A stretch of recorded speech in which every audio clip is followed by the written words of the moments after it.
What are microlabels? How many are there, and how do we find out about them? Those are the questions that I'm going to answer today.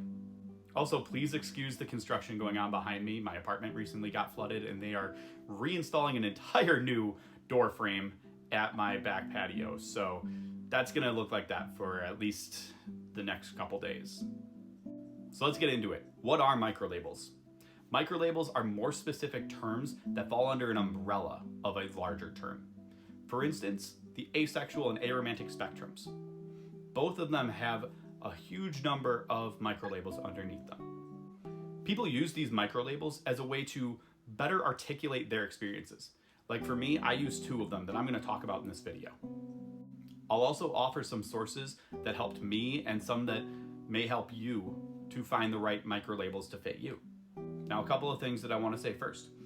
For one, you don't have to use a microlabel at all if you don't want to. That's entirely your decision. But if it feels like it helps you, like mine with being aromantic helped me, then by all means, go for it. Also, don't feel like you're limited to only one. You can use as many microlabels as fit you as you want. Now, in this video, I am mostly going to be talking about aromantic microlabels, but I want to emphasize also that any form of attraction fits the same way. You can just take the prefix and apply it to any other type of attraction. Like if I talk about agoromantic, which is one of my microlabels, you could also use it to mean agosexual. You could also use it to mean agoplatonic. That's how microlabels work. Now for me in my aromantic journey, it was hard for me to conceptualize myself as an aromantic person because that didn't feel quite right. See, I still wanted a romantic relationship. I still wanted all the things that come with it, or at least most of them. And I just always really loved the concept of love. You know, I grew up reading love stories and watching love stories on TV, partly because I had 3 older sisters that always controlled the remote and only wanted to watch like Dawson's Creek throughout the 90s. But I think that would have been what I was watching anyway, if I had understood what was going on. But in time, I started to learn that I loved those kind of shows. I loved those kind of stories.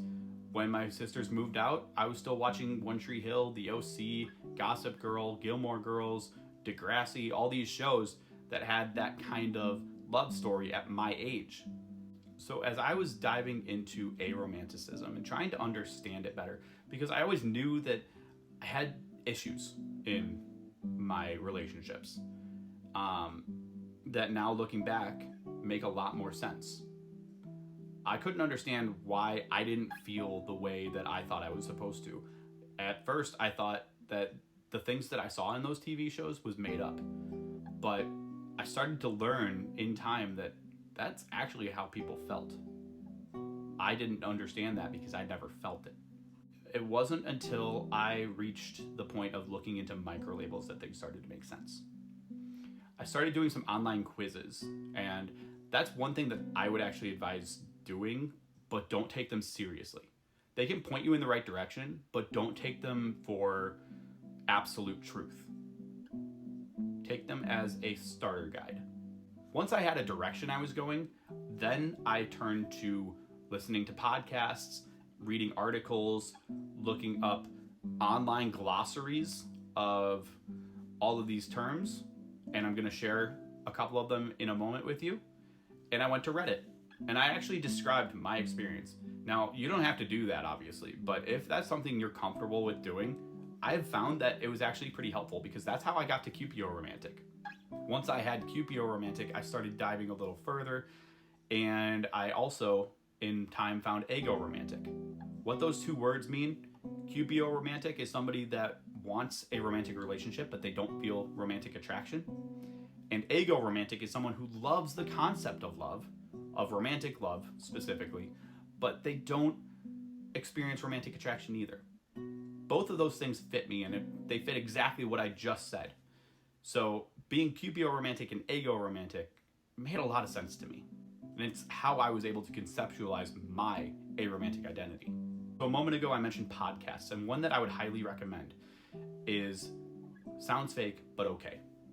They actually did a mini-series on this, 3 or 4 episodes, where they went alphabetically through a list of microlabels and talked about them. Now, they don't talk about them at length, and a couple of them they didn't know what they were at the time. But it was another good starting point to get some words to start looking into. And I've got a couple of online glossaries that I'm going to drop in the captions, but the first one that I want to mention is asexuals.net. And I'm going to read off a couple of microlabels that I've not talked about on my videos before to give you a little idea of the language to expect on these websites. So the first one I'm going to talk about is recipromantic.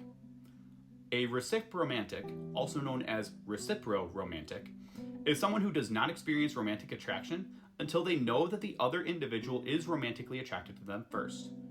The word comes from the word reciprocate. The second one I'm going to read to you is one that I just learned about, arospike. Arospike is an aromantic orientation on the aromantic spectrum. This identity is for those who usually do not feel romantic attraction.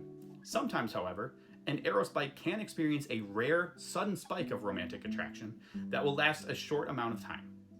After this, they will return just as quickly to aromantic.